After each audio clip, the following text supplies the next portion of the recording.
Bienvenidos a La mente y sus cicatrices. Soy Pablo de Lorenzo, psicólogo experto en trauma y acoso, y hoy tenemos el honor de presentar el libro Reconocer y superar las relaciones tóxicas y la dependencia emocional por su propio autor, Manuel Hernández Pacheco. Es una gran entrevista, me ha gustado mucho hablar con él y espero que os pueda ser de gran utilidad y de buen disfrute, porque la verdad que el libro, que he tenido el placer de leerlo, acaba de ser publicado recientemente, es muy agradable, se aprende mucho, ya que Manuel Hernández es biólogo y psicólogo, lo cual añade unos matices y perspectivas distintas a lo que estoy acostumbrado a ver. Así que, sin más dilación, vamos a dar paso a esta entrevista, que será emitida en dos partes, la primera hoy y la siguiente la semana que viene. Vamos con la entrevista. Ya estamos en la entrevista con Manuel Hernández. Bienvenido, ¿qué tal estás? Muy bien, muchas gracias, muy bien. Me alegro mucho. Bueno, ¿quién es Manuel Hernández? Esa es la gran pregunta. Ahora estoy escribiendo un libro nuevo, acaba de salir el mío sobre las parejas y ahora estoy escribiendo uno sobre la identidad. Estoy ahí dándole muchas vueltas a quién soy, ¿no? Y bueno, creo que soy más que la suma de mis partes. Pues soy padre, soy psicólogo, soy biólogo, creo que soy un viajero impenitente, espero que buena persona, Eso es a importante. veces demasiado intelectual, otras veces demasiado cercano. Bueno, esos son atributos bastante positivos. Eres psicólogo y biólogo, ¿verdad? Sí, yo hice las dos carreras. Además de, bueno, yo me considero más biólogo que psicólogo, porque yo la carrera la hice con 18 años, lo que me gustaba. Además era un biólogo de campo, o sea, yo me gustaba la naturaleza. Pero es verdad que ahí aprendí mucho sobre cómo organizar, cómo los sistemas funcionan. Aprendí mucho sobre el sistema. Entonces, claro, eso lo apliqué en la psicología y creo que es lo que le gusta mucho a las personas que me escuchan, a los compañeros, también a las personas en general o a los pacientes, porque les doy una visión como sistémica del funcionamiento del cerebro, de la mente, de las emociones, ¿no? De cómo nos relacionamos. Y eso también lo he intentado llevar al libro, ¿no? Es Se nota decir, mucho la diferencia, si te soy sincero, con otros autores, por ejemplo. Se nota que tú eres biólogo por la forma en la que explicas muchas cosas y lo analizas de una forma pues muy descriptiva, en vez de tanto engorro, tantas cosas que suele ver por ahí, pero se nota bastante diferencia, está muy bien. que yo cuando escribo, y ahora estoy escribiendo un libro de identidad y me está costando mucho, tengo que entenderlo. Si no lo entiendo, no soy capaz de ponerlo. Entonces le doy vueltas y vueltas y vueltas hasta que lo entiendo yo. Y una vez que lo entiendo, entonces Mm, cuando ya me quedo más o menos. Nunca me quedo del todo satisfecho, pero suficientemente satisfecho con el resultado. Muy bien. Recordar a los oyentes que la entrevista de Manuel Hernández de hoy es sobre el nuevo libro que ha publicado hace muy poquito, que se llama Reconocer y superar las relaciones tóxicas y la dependencia emocional. Y bueno, ¿qué te llevó a escribir este libro tan necesario? Porque es un tema que es bastante importante hoy en día. Creo que fue que me divorcié por segunda vez, una persona que yo la quería muchísimo, ella me quería muchísimo y poco a poco, bueno, la relación se fue deteriorando, pues como no puede ser de otro modo, pues supongo que por errores de los dos. Y creo que intenté entender qué había pasado, porque lo pongo en el prólogo del libro. Yo he tenido éxito en lo económico, tengo dos hijas fantásticas, tengo amigos, he viajado, o sea, he cumplido todos mis sueños, pero bueno, hasta hace muy poco había fracasado en el amor. Quería entender por qué había fracasado en el amor. Y bueno, como siempre todo en mi cabeza gravita un poco en función de esto, ¿no? De la biología y de la psicología. Y el apego para mí es ese puente entre la biología y la psicología, pues quise como trascender un poco más el trabajo que había hecho sobre apego anteriormente al apego adulto. Claro, me encontré que cuando empezaba a estudiar el apego adulto, pues lo que yo encontraba no me acababa de convencer, porque no me explicaba por qué nos relacionamos unos con otros. Entonces intenté crear una clasificación, otra más, de cómo poder entender por qué una persona que se siente culpable se relaciona con una que tiene miedo, por qué una persona que no siente nada, cómo se va a relacionar con otra que sea ansiosa. Es decir, tratar de entender este juego, ¿no? De ecosistemas ecológicos que se dan en las relaciones. Es muy interesante porque el libro, además, para todos los que quieran leerlo, es que analiza perfectamente cómo interaccionan las diferentes tipologías, que ya nos va a explicar luego, si es La tan palabra amable, Manuel. perfectamente la has puesto tú. La he puesto yo. Para mi parecer es muy buena, un análisis muy bueno porque analiza cada uno de los actores cómo se relacionan con el resto, como si fuera un análisis como dice él, de un ecosistema, de cómo Claro. interactúa el cangrejo con la anchoa. Claro, o un Sí, lobo con un ciervo, o actúa un hongo con un árbol, ¿no? Claro. pero esto aplicado a los diferentes tipos de formas de vincularse o formas de relacionarse. Claro, porque la vinculación viene determinada por nuestras propias emociones de base, es decir, qué emoción es la que determina un poco nuestro sistema. Si yo me siento culpable, voy a tratar de rescatar a los demás. Si tengo miedo, voy a tratar de que me rescaten. Si tengo rabia, voy a tratar de someter a los demás. Claro, Si claro. he aprendido que sufro en las relaciones, voy a tratar de no sufrir, no sintiendo nada. Y a partir de ahí me relaciono con alguien que viene con miedo, con culpa, que viene no sintiendo nada, que viene intentando manipularme. Entonces, claro, ¿cómo voy a resolver eso, ¿no? Estamos hablando de apegos inseguros, ¿eh? Las personas de apego seguro tienen todo eso, pero tienen la sana costumbre de relacionarse con gente que está bien. Es decir, Claro. el que está bien se relaciona con alguien que está bien. La gente que tiene apego seguro se relaciona con gente con apego seguro en principio. Claro, porque ellos cuando ven problemas o hay malestar o hay situaciones que son dolorosas, lo que van a tratar es de resolverlas. Y si no pueden, la relación se va a romper. Claro. Entonces, cuando están con alguien que no está muy mal, esa persona está ahí un poco insegura, puede ponerse bien, porque el otro le da esa seguridad, ese refugio seguro para poder sentirse sano, calmado y evolucionar. Pero a veces, pues la otra persona quiere, digamos, como los cocodrilos, ¿no? Llevarte al agua para que allí puede hacer contigo lo que quiera y entonces el apego seguro no se va a dejar, va a romper esa Va a relación. escapar, claro. Claro, va a romperla. Pero entonces hay que entender que esto de tener miedo o rabia o culpa es sano en su justa medida, es necesario en una relación. Pero en las personas que tienen apego inseguro o muy desorganizado, estas emociones son patológicas, funcionan de un modo patológico. ¿Y cuál crees que es el motivo de fondo de que las relaciones sean tan complicadas y nos generen tanto sufrimiento? Bueno, hay que entender que hay una patognosia, es decir, las sociedades van evolucionando, van cambiando, ¿no? El otro leía como en el siglo XIX, pues la gente se suicidaba por amor. Cuando salió Tristan y Isolda allí, creo que fue en Múnich que la estrenaron, la gente se suicidaba porque no iban a tener el amor de Tristan y Isolda, ¿no? Entonces, el amor era algo como que había que sufrirlo, era algo como que si no había sufrimiento y tal, ese romanticismo realmente no se quería, ¿no? Después, posteriormente, en el siglo XX, lo que se llegó después de las guerras y demás, en situaciones donde había mucha carestía, donde el amor era un amor de proveer, es decir, un amor donde teníamos que comprar una casa y empieza el capitalismo, y ya tenía que ser un amor como más funcional. Entonces las parejas estaban mucho tiempo juntas, las que estaban bien negociaban y estaban mucho tiempo juntas, y las que no eran absolutamente, extremadamente desgraciadas. Hemos pasado a un sistema en el cual, lo que dice Bauman, ¿no? El amor líquido, donde estamos en relaciones donde queremos invertir muy poco en esa relación, pero y si no nos gusta, la tiramos. Como yo le llamo el modelo IKEA, ¿no? O sea, voy al IKEA, me compro un mueble que es barato, pero que si no me gusta, puedo prescindir y buscar otro. Entonces, este exceso de oportunidades está dando también lugar a una falta de negociación y de consistencia en la relación. Eso sumado a situaciones personales de mucho estrés, de muchos móviles, de poca comunicación, pues hacen que las relaciones ahora sean complicadas, muy complicadas. Eran complicadas porque si estabas con alguien y no lo querías, no te podías separar nunca, pero eso hacía que tú negociaras porque sabías que al final no te ibas a separar de esa persona, o sea que sabías que al final ibais a estar juntos. Y Aprendías un poco a quererle, ¿no? Por decirlo así. o negociar. Muchas personas que lo estaban muy mal, o sea, había maltrato, violencia y tal, pero los que estaban bien, al final estaban juntos, se hacían mayores y estaban muy bien. Los hijos no había divorcio. Ahora hemos pasado al divorcio express. Entonces, cuando tengo problemas, rápidamente rompo la pareja y rápidamente la sustituyo por otra. El otro día no sé qué estudio vi, Portugal está en cabeza con el 93% de divorcios y España estaba segundo con el 85% de divorcios. Es una falta de negociación. Y yo me he divorciado 2 veces, ¿eh? No me estoy poniendo de ejemplo de nada. Pero Pero es sorprendente que el 85% de las parejas se acaban divorciando. sí. Bueno, también en esta vida que llevamos no hay calma, no hay paz. Para que el apego o el amor, como quiera llamarlo, germine, vamos a hablar de apego porque influye también en la crianza de los hijos y también influye en las relaciones adultas. Tiene que haber paz, tiene que haber calma, tiene que haber espacios de cuidado. Y ahora mismo con la sociedad que estamos viviendo, pues, eso brinda posición. ¿Cómo influiría el estilo de vinculación en el desarrollo de las relaciones? ¿Puede aclarar un poco mejor la pregunta? Sí, ¿cómo influiría el estilo de apego de cada una de las personas en el desarrollo de las relaciones? Igual es una pregunta muy amplia. No, está Eh, bien. Es que hay que entender que la palabra apego es seguridad.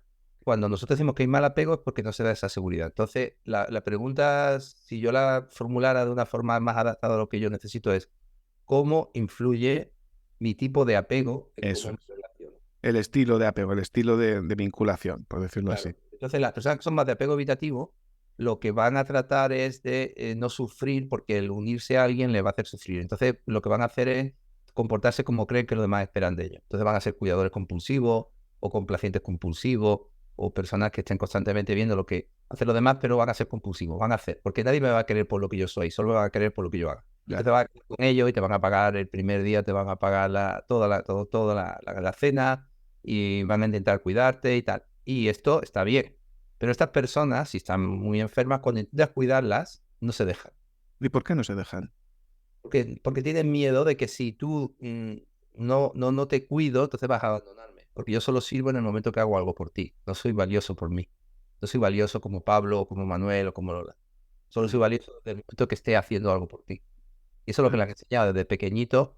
Le han obligado a sacar muy buenas notas, o a cuidar de los hermanos pequeños, o a ayudar en el bar. Entonces lo que han aprendido es que solo soy amado, o solo me siento valioso cuando hago algo. Entonces, si dejo de hacer algo por ti, que yo soy, ¿qué vas a quererme a mí? ¿Y qué más diferentes estilos habría? Entonces, dentro del apego evitativo están eso. Lo que pasa es que eso, digamos que lo que sostiene todo su andamiaje emocional sería la culpa, pero a veces porque hay demasiada culpa, o bien lo que ocurre es que la persona ha aprendido ya a que incluso esforzándose mucho no ha servido de nada, siguen sin valorarme, sin quererme, pasan a lo que yo llamo el no siento nada. Y estas personas se van a vincular, pero de una forma instrumental con los demás. ¿Cómo se Van a crear un personaje, se ponen una máscara y entonces te van a hacer creer, por ejemplo, que tienen interés por ti y van a, por ejemplo, puede utilizar el sexo. Yo obviamente no, porque soy muy feo, pero un chico más atractivo o una chica muy atractiva puede utilizar el sexo para que tú sientas interés, pero en realidad lo que es una relación de poder. O me puedo relacionar contigo y hacer creer que yo admiro a Manuel Hernández y tal, pues simplemente porque quiero conseguir que publicar un libro, ¿no? O puedo relacionarme contigo, con Pablo, soy una chica, me relaciono contigo. Esto ocurre más con los hombres, ¿no? Entonces, Pablo se relaciona con una chica y empieza a salir con ella y empieza a cuidarla. Y déjame que yo te lleve y no te preocupes que yo te hago la comida y no te preocupes que yo te compro la ropa y tal. Y empieza la chica a sentirse asfixiada, cada vez más asfixiada, de lo que yo llamo la jaula de oro. Es una instrumentalización en la cual finjo cuidarte cuando en realidad lo que quiero es controlarte. Entonces lo hago todo por ti y poco a poco, y eso le pasa a muchas mujeres, las amigas les dicen, es que es tan bueno tu marido, es tan tal, es que qué suerte tiene. Y ellas sienten como que son una desgraciada. Me quiero morir porque no le deja hacer nada, pero todo es por su bien. Entonces, si yo siempre conduzco por ti, llega un momento en que tú no sabes coger el coche. Si yo siempre te recojo del trabajo, llega un momento en que tú ya no sabes cómo coger el coche sola. Entonces, ellos aparentemente lo hacen todo por ti, pero sin ti. Y entonces yo llamo jaula de oro porque estas personas empiezan a sentirse asfixiadas porque llega un momento que no saben hacer nada por sí mismas. Se inutilizan. Y el grado más grave, más profundo que existiría en este tipo serían los psicópatas, que son los que no sienten absolutamente nada y ya es una relación absolutamente instrumental, sin ningún tipo de afecto ni de cariño. Lo único que hay es una relación de poder donde tengo que conseguirlo. Entonces, este tipo de personas que son maltratadoras, no las puedes denunciar, no van a ir a la cárcel. Estamos hablando del apego evitativo. Porque tú no puedes denunciarle a alguien porque siempre quiere conducir él, o no puedes, ¿sabes?, denunciar a alguien porque siempre me termina convenciendo de que vayamos los fines de semana con sus padres, cuando yo en realidad lo que me gustaría es irme, quedarme en casa o irme a la playa a pasar el día. Pero son maltratadores porque manipulan y controlan a la otra persona. Pero es verdad que no son denunciables y hay que ser muy, muy hábiles para darse cuenta, porque realmente te convencen de que todo lo hacen por tu bien. Pero no lo hacen por tu bien, porque no piensan en ti, solo piensan en ellos, en tener la seguridad de que van a controlarte, ¿no? Sí, para obtener el sexo, o economía, o prestigio, o lo que sea. Digo, los ansiosos lo que sí van a hacer es fusionarse con el otro. Los ansiosos sí que quieren fusionarse, porque el ansioso necesita estar siempre en la mente del otro. No soporta la idea de no estar en la mente del otro. Entonces siempre tienen que estar en pareja, muy vinculados. Pero no de una forma sana, como haría alguien de apego seguro. Y ahí se pueden vincular de dos modos. Desde el miedo, entonces necesito que tú me rescates, voy a hacer lo que sea porque estés conmigo. No son como los cuidadores que hablaba antes compulsivos, que lo hago todo por ti porque siento que es lo que tengo que hacer, sino que esto lo hacen porque es la única manera que tengo de que no me abandone. Esto le llamamos dependiente. Los cuidadores compulsivos le llamamos codependiente, yo le llamo evitativo dependiente. Fíjate la paradoja, ¿no? Soy evitativo, pero soy dependiente a la vez. A estos que son dependientes le llamamos ansioso dependiente, porque se vinculan desde el miedo. O sea, me tienes que rescatar, me tienes que salvar, me tienes que ayudar, me tienes que... Claro, después, ¿con quién se suelen relacionar? Con personas o bien que van a rescatarla, o bien que hay gente que tienen rabia. Y estos sí se les denuncia. Estos son los que empiezan a insultarte porque vas con esa ropa, o no digan más tonterías en público, o tal, como si, como me dejes te mato, ¿sabes? Son los que matan a sus parejas, que terminan abajo del todo, pueden acabar siendo antisociales, que son los que acaban en la cárcel, con problemas legales y demás. Estos sí, son maltratadores, pero son maltratadores, digamos, de zafio, más toscos, se les ve venir. Sí. Otros, los evitativos, que yo llamo evitativos controladores, que te controlan desde esa evitación, desde esa no involucrarse en la relación, son maltratadores, pero de cuello blanco. Y hay su género dentro del ansioso, y termino, que es el trastorno límite de personalidad, que oscila entre el miedo y la rabia. Que es que cuando siento que me vas a abandonar, tengo miedo y puedo llegar a matarte para que no estés nunca en la mente de otro. Pero cuando tengo seguridad, entonces expreso rabia y trato de humillar y controlar. No puede separarse del otro. Mientras que el evitativo lo que no puede es fusionarse con el otro.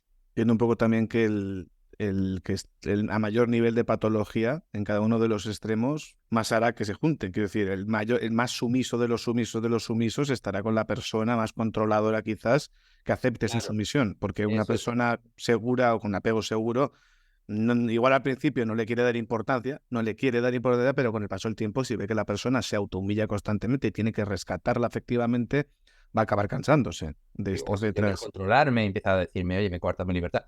Lo interesante es que yo siempre digo que perro no come perro. Es decir, un psicópata no se va a relacionar con un narcisista. Claro, tiene que haber colusión, tiene que haber positivo con negativo. El yin y el yang. Entonces, cuando la energía de uno es más mayor, el otro se coloca en una energía diferente. Entonces, cuando uno se vuelve más cuidador, el otro necesariamente se tiene que volver más dependiente. O viceversa. ¿Tú dirías que es un juego bueno, no sé si se llama así, es un mecanismo de suma cero? Efectivamente, proceso de suma cero. Hay que explicarle a los compañeros que es un proceso de suma cero. Es un proceso de suma cero es que yo invito a Pablo a comer y le digo, Pablo, pedimos una pizza para los dos que no tengo hambre. Y dice, venga, Manuel. Pero tú empiezas a ver que me como más de media pizza, empiezas a comer más de mi parte. Cuanto más pizza coma yo, menos vas a comer tú. Porque solo hay pizza para media para cada uno. Si yo como más de media, tú te quedas con hambre. Y esto es un proceso de suma cero. En el momento que uno empieza a subir, a aumentar su energía, el otro necesariamente tiene que modificarla. Tiene que compensarlo de alguna manera. Para que quede... Igual que hablábamos antes de los lobos y los ciervos. Si hay muchos lobos, los ciervos empiezan a morirse porque los lobos se los comen todo, entonces los lobos empiezan a tener hambre y se empiezan a morir, y entonces la población de ciervos crece. Pues existe en una relación de apego seguro, esa energía es dinámica, tú te pones mal, yo te ayudo, te espero, tú me sigues, cuando yo me pongo mal, tú me ayudas, me esperas y seguimos juntos. Eso es una relación normal, ¿no? Te refieres de apego seguro, que bueno, que me imagino que no habrá un apego seguro absolutamente perfecto, sino que tendrá como sus matizaciones. El apego seguro no es porque no se discuta o no pelee, que lo hacen igual que las demás, es porque saben cómo resolver el problema. O sea, igual que la situación del extraño, cuando cogemos al niño de un añito y lo tenemos en la situación del extraño, que con un año ya podemos saber el apego que tiene un niño, lo ponemos en una habitación y hacemos que la mamá se salga, lo que se estudia no es cómo reacciona el niño cuando la mamá se va, porque todos los niños lloran cuando la mamá se va. Lo que estudiamos es cómo se relaciona el niño con la mamá cuando la mamá vuelve. Si el niño la busca y es capaz de calmarse, si el niño evita relacionarse con ella, si la busca y sale corriendo, si se agarra y no es capaz de regularse. Pues igual cuando somos adultos. La base del apego seguro es la negociación y la resolución, pero claro que va a haber conflictos, por supuesto. Y son necesarios además, porque cada uno tiene que encontrar ese espacio, pero saben resolverlo o son capaces de ponerse en la perspectiva de que el otro no quiere hacerme daño, hay algo que tenemos que hablar, que resolver y lo corregimos. Simplificando un poco, porque en el libro lo desarrollas mucho más. Recordamos que hablamos del libro Reconocer y superar las relaciones tóxicas y la dependencia, que ya está en las librerías. ¿Cómo funcionan o qué actores arquetípicos, me refiero, se presentan en los juegos de poder que hay en las relaciones? Hablabas de 4, que era control, dominancia, sumisión y frialdad. ¿Cómo se expresa esto? ¿Qué subtipos habría? Bueno, bueno, yo he creado unos subtipos ahí dentro, ¿vale? Por ejemplo, los codependientes activos, codependientes, no me acuerdo muy bien, pasivos, en fin. Hay diferentes tipos por función de cómo lo hacen. Lo que pasa es que hay que entender que nosotros cuando somos pequeños, en los 6 primeros años de vida aprendemos, ¿no?, el lenguaje emocional. Igual que aprendemos a hablar, aprendemos qué emociones son las que van a vertebrar todo nuestro lenguaje emocional toda nuestra vida. Y entonces lo que hacemos en las relaciones de adultos no es otra cosa más que representar las relaciones de apego de la infancia. Es decir, esas emociones que en la infancia hemos aprendido son las que vamos a desarrollar en la edad adulta. Insisto, ¿son inmodificables? No, se pueden modificar, pero para eso tiene que haber flexibilidad. Yo trato de cuidarte y yo te digo, oye, no hace falta que me cuides. Vamos a cuidarnos los dos. Y te dices, vale, fantástico. Pues la relación fluye, ¿no? Pero si tú empiezas a sentir que no puedes cuidarme y tú piensas, bueno, entonces, claro, en cuanto se dé cuenta que yo soy un fraude, me va a abandonar. Entro en pánico porque necesito cuidarte para sentir que estoy sosteniendo esto para que tú me quieras, ¿sabes? He entendido que una de las maneras que muchos psicópatas tienden a presentarse ante sus víctimas es como pobrecitos. Entonces, para estas personas que quieren ayudar de forma compulsiva, estos psicópatas o estas personas que ponen de cebo de ser unos pobrecitos que necesitan ser rescatados. Para esto, para evitativos dependientes es una droga. O sea, de hecho, el término de codependencia se creó en los años 70, se creó el sistema donde había drogodependencia y era sobre los familiares que acompañaban a los dependientes y cómo aguantaban un montón de trastadas, cómo aguantaban infidelidades, llegaban a comprarle droga. Entonces empezaron a estudiar a estas personas porque se vinculaban de esa forma tan patológica a personas que eran maltratadoras y que tal. Pero claro, es que no... Pero ha ido cambiando el término, ya no se refiere a las, por ejemplo, parejas de drogodependientes o familiares de No, se ha drogodependientes. ampliado a cualquier persona que esté con otra desde la necesidad de rescatarlo. Yo le llamo evitativo dependiente. Voy a vincularme desde rescate, tengo que rescatarte. No soy suficiente, tengo que hacer algo por ti para demostrarte que soy bueno. Sí, no soy bueno, no me querrás por lo que soy, sino por lo que hago por ti, entonces tengo que demostrar, demostrar y demostrar.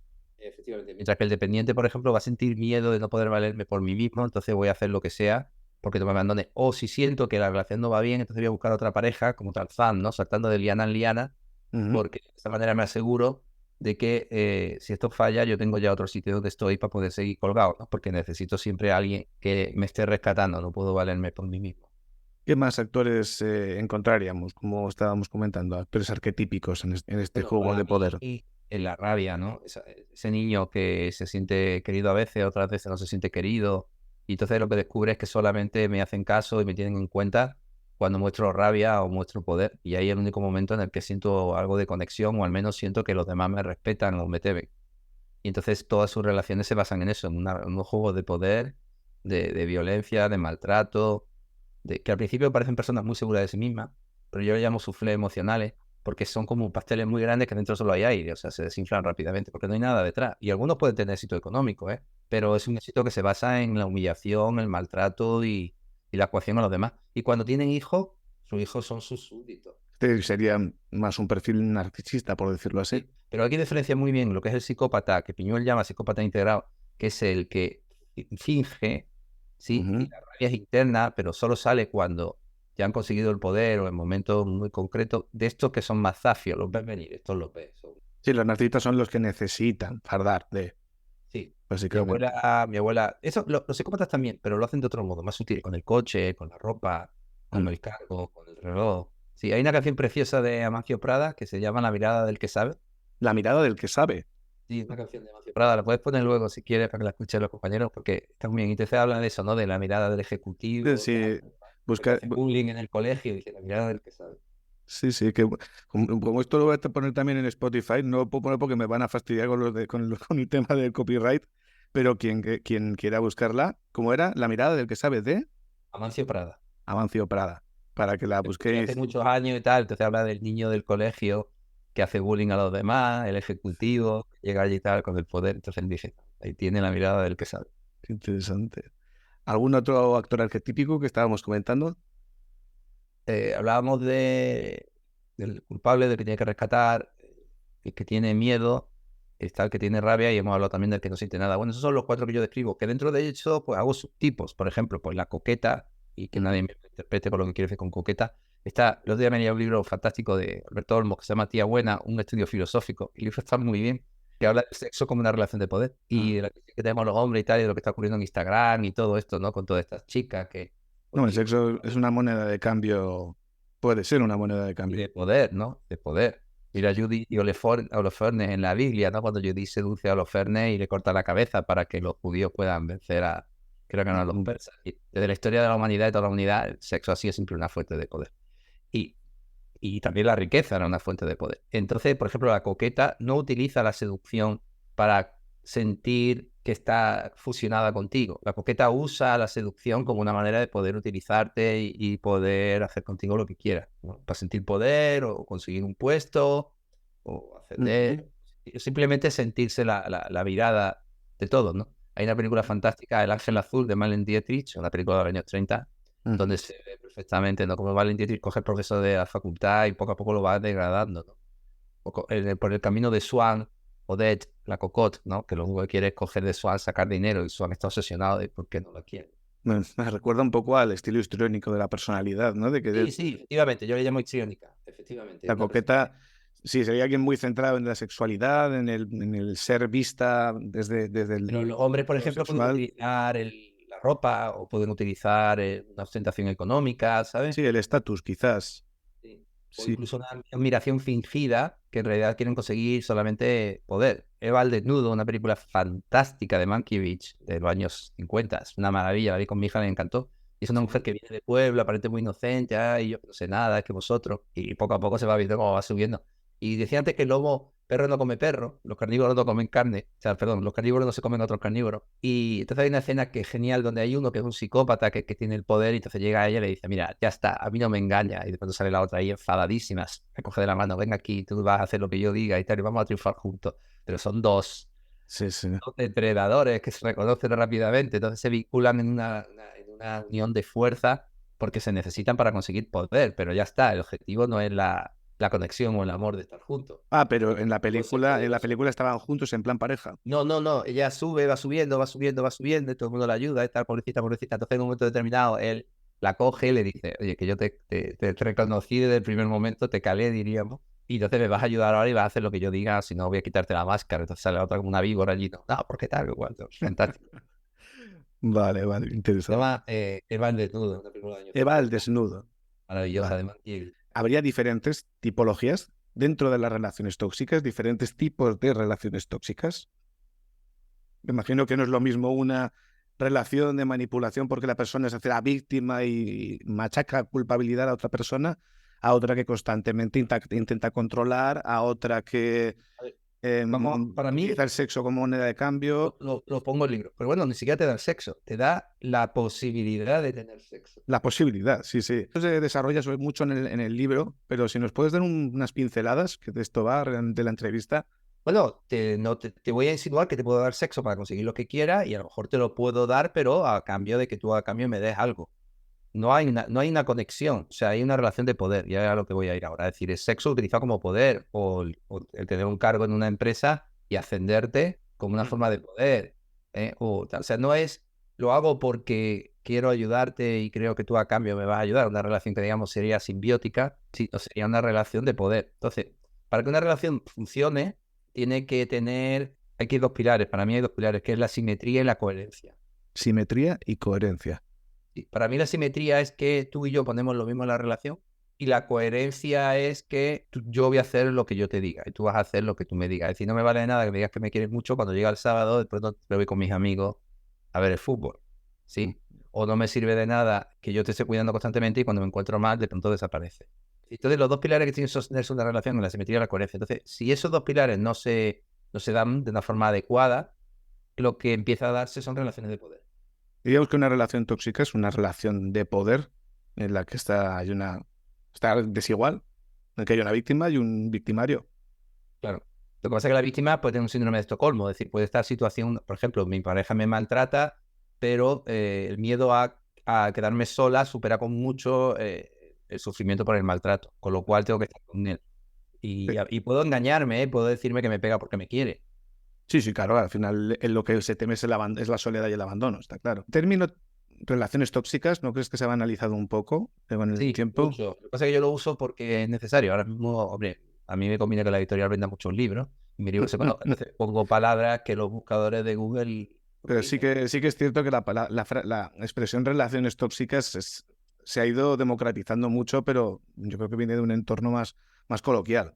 A ver, tenemos un problema ahora, o yo creo que tenemos un problema, por ejemplo, con la palabra abuso o con la palabra relación tóxica, porque ahora rápidamente cualquier problema con tu pareja, ya te viene una amiga o te viene un amigo y el psicólogo te dice, no, esa relación es tóxica. Bueno, vamos a ver. Las palabras tienen una semántica, tienen un contenido. No es lo mismo un abuso de que yo te diga, Pablo, pues no sé, mira, me parece que me haces preguntas muy personales a que yo te diga, Pablo, qué haces después, que cuando estés solo, qué vas a hacer luego para cenar y tal.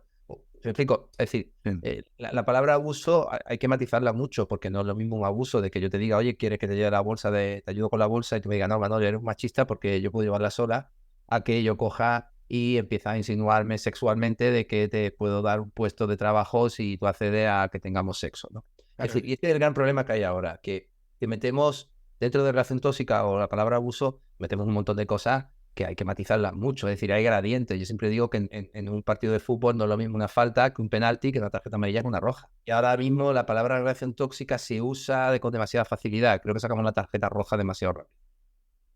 Además, no es lo mismo, yo creo que el abuso por ejemplo, de alguien que no es capaz de decir que no, una persona normal, un apego seguro, pues va a evitar abusar, va a evitar Claro. meterle el dedo en la llaga, porque yo creo que la manipulación al final es inyectar culpa en el otro para que a cambio de liberarme de la culpa haga lo que yo quiera. Entonces, por ejemplo, yo quiero que me Miedo. inviten a cenar. Sí, miedo a Miedo, sentirme culpa culpable, o a miedo. sentirme mal. Eso Pero, sería un abuso, por ejemplo. Que la persona claro, acabe claro. haciendo cosas para no sentirse mal por su relación conmigo. Bueno, espera, vamos a matizar esto porque la palabra abuso viene del latín que es hacia el uso, es decir, hay un uso del otro. Una niña de 5 años yo le puedo decir, oye, tócame aquí, que vamos a jugar a que me hagas cosquillas, y hay un abuso, y la niña no se va a dar cuenta del abuso hasta que posteriormente sea adulta y sepa que eso era algo sexual. Es decir, que dentro del abuso hay muchos matices, dentro de los abusos sexuales también hay muchos matices. El problema cuando tenemos es que cuando usamos la palabra abuso con mucha frivolidad y entonces no llegamos a qué grado está. Igual ocurre con la relación tóxica, es decir, que tengas una pelea con tu pareja un día no significa que la relación sea tóxica, significa que tienes una pareja, ¿no? Ni significa que te esté maltratando porque te haya dicho, oye, mira, ayúdame a hacer la cama por las mañanas, que a mí me da pereza y tal, y no me gusta ver la cama sin hacer. Eso, bueno, lógicamente tiene que haber tú la ayudas y punto, ¿no? Pero si no la ayudas, pues tampoco creo que sea un abuso. Y cuando diríamos entonces, desde tu punto de vista, que una relación empieza a ser tóxica, Cuando sufrimos. cuando hay dolor de verdad. Sí, cuando sufrimos, cuando el dolor, hombre, yo tengo una pelea con Pablo y tal, estoy un par de días mal, pues es normal. Una cosa puntual no tiene por qué ser maltrato, ni relación tóxica. Yo creo que es cuando ese dolor es instrumental de alguna manera o no se Que ser puede demasiado evitar. continuado. Yo empiezo a notar que tengo ansiedad, que no duermo bien, empiezo a notar que no me apetece estar con la otra persona, empiezo a notar que la otra persona me produce asco, empiezo a notar que ya no siento lo mismo. Cuidado porque hay personas que, por ejemplo, les pone mucho. Yo tenía un paciente que decía, Manuel, yo es que cuando me enamoro lo doy todo, yo lo doy todo. Y cojo una pareja y tal. Y entonces había una chica que estaba que yo la veía, me acerqué a ella, me enamoro de ella, me enamoré de ella. A los 15 días estábamos viviendo juntos, al mes ya sabíamos el nombre de la niña que íbamos a tener y el cuarto donde iba a estar y tal, pero 2 meses después él tenía que dormir en el sofá, ya no podía tocarla porque le daba mucho, mucho asco, y ella llorando, llorando, llorando, que te he hecho, que te he hecho, que te he hecho. O sea, él se había montado su película y se había derrumbado el castillo Sí, y ella totalmente. estaba enamorada porque se había vinculado a él y ella no entendía que he hecho mal para que me pase esto, si hace un meme íbamos a tener una niña y le vamos a matar porque ahora no quiere estar conmigo. Y esta persona, Es ¿por qué? adicto a la recompensa, adicto a Ah, la seducción. o sea, Entonces, un Don Juan, por decirlo así.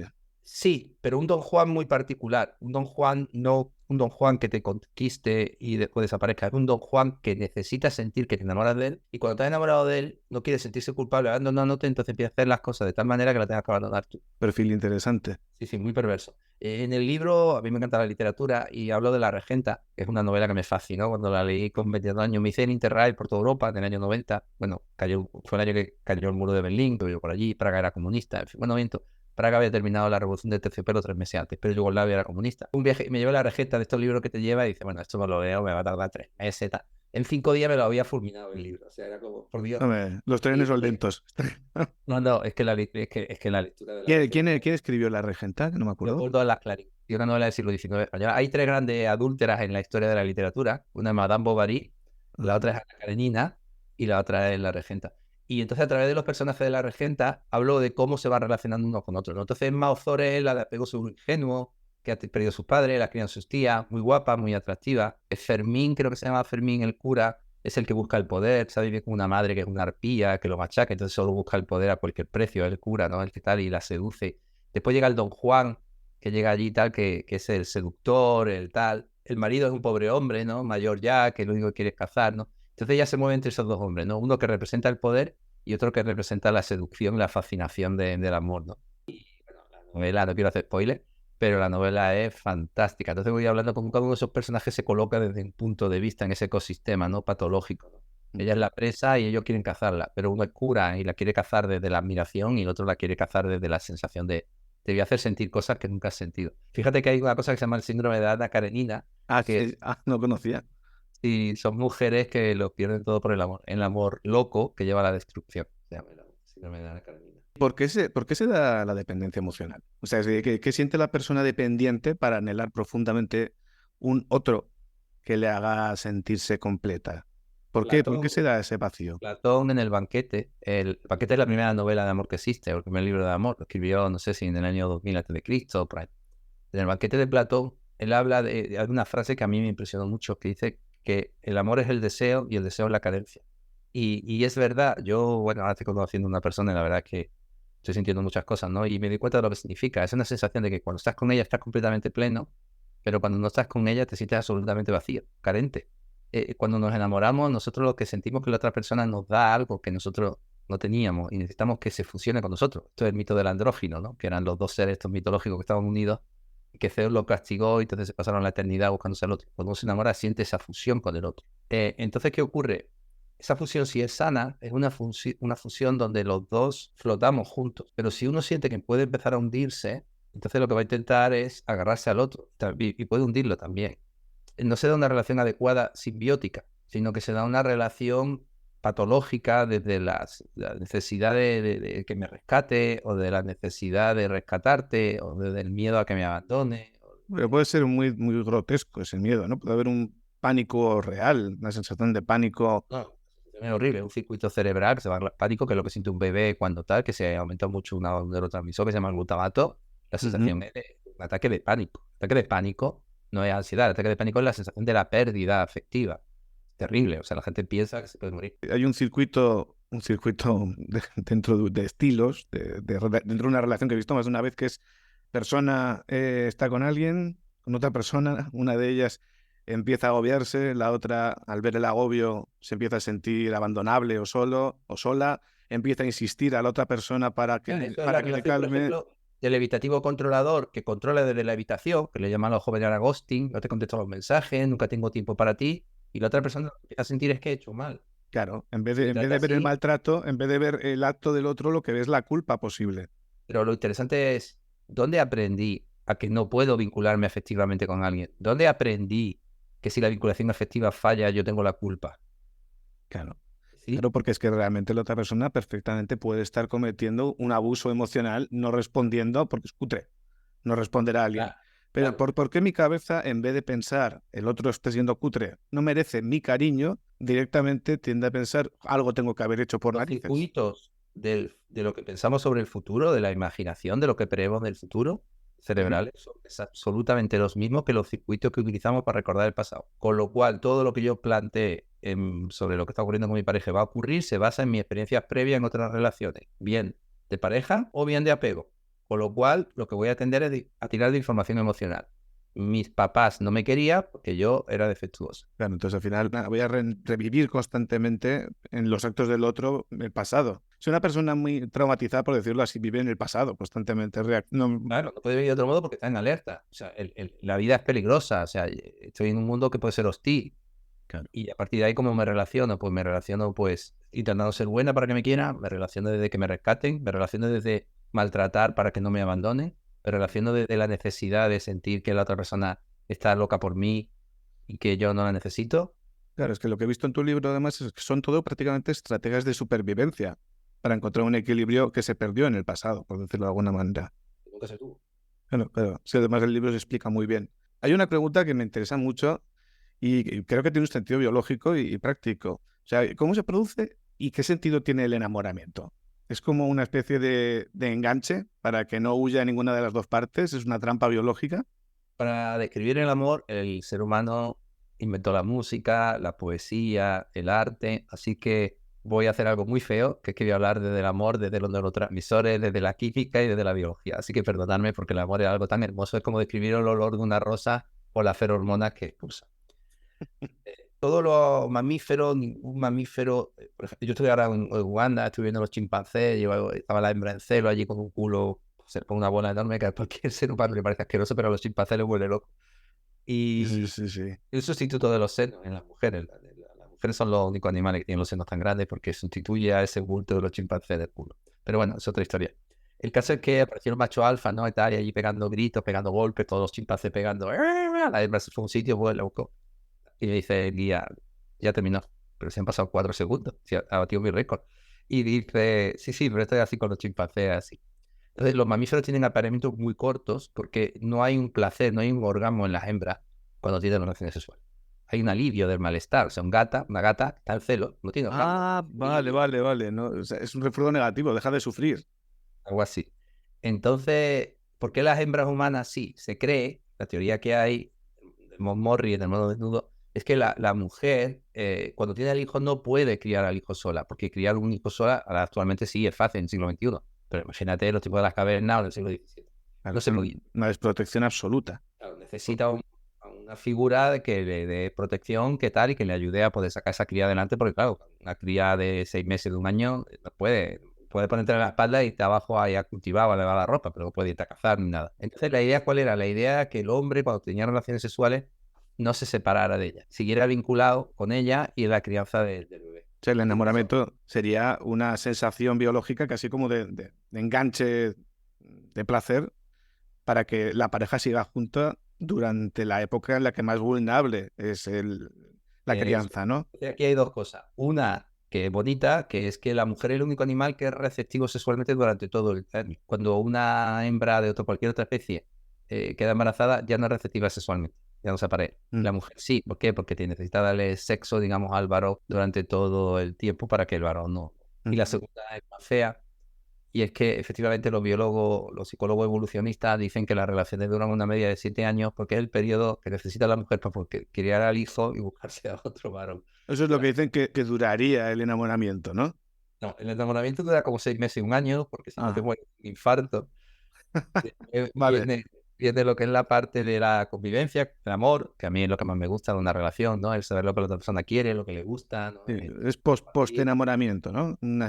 Esa vinculación más potente. Pero dice los psicólogos que yo siempre digo que hay 3 crisis en una relación de pareja. La primera es al mes, que es cuando tengo sexo, veo tal y me gusta o no me gusta. La segunda es al año, que es cuando realmente estoy a gusto con esta persona, las cosas van bien, estamos acomodados. Y la tercera es a los 7 años, que es cuando quiero estar el resto de mi vida con esta persona. Y es la que los psicólogos evolucionistas dicen que se da porque es el periodo que necesita la mujer para que el niño sea suficientemente independiente como para que ella ya no necesite al varón para criar. Yo ya sé que esto dentro del feminismo y tal me van a matar. Yo estoy hablando de teorías evolucionistas que no digo que sean reales y que obviamente sean pero los aspectos culturales. son teorías explicativas, sí que son un pelín deterministas, porque parece que no tenemos libre albedrío y son como normas que tal. Pero claro, viendo El ser humano tiene un porcentaje de libertad de un 20%. El 80% de nuestro funcionamiento cerebral está determinado por nuestra biología. Es así. Nunca había oído ese porcentaje. O sea, nuestra libertad es un 20%, por decirlo así. Si lees a Eigelman, él habla del inconsciente cognitivo y dice que el 80% de las decisiones cognitivas están mediadas por rutina biológica. Interesante. Porque el cerebro consume muchísima energía. ¿Por qué está tan idealizado en la sociedad el enamoramiento principalmente cuando es algo tan biológico? Es como una droga, ¿no? Básicamente. Por la dopamina. Porque la dopamina te da un chute. El problema es que si tú ese chute de dopamina te necesitas otro chute, entonces ya tienes que estar buscando constantemente sexo en redes sociales o lo que sea con tal de conseguir ese chute. La dopamina y la serotonina son antagonistas. Hay mucha dopamina, la serotonina se va. ¿Ah, sí? Entonces, sí. Por eso hay una diferencia enorme entre placer y felicidad. El placer es dopamina, la felicidad es serotonina. Entonces son antagonistas. Si hay mucha dopamina, la serotonina desaparece. Y viceversa, si yo tengo serotonina, puedo buscar esos chutes de dopamina como una manera de rellenar el vacío. Entonces, si yo soy un adicto a la dopamina, entonces lo que voy a estar es buscando constantemente relaciones de pareja diferentes o cosas muy intensas con mi pareja que nunca se sacian. Pero si lo que genero con mi pareja, con mi relación de tiempo prudencial, claro, porque obviamente hay que tener dopamina al principio. Cuando genero serotonina, hay calma. Es una sensación muy agradable de estar con la otra persona y claro que hay sexo y claro que hay un montón de cosas, pero las hay desde la conexión, ya no la hay desde esa necesidad. Desde el impulso, ¿no? Claro. Sí.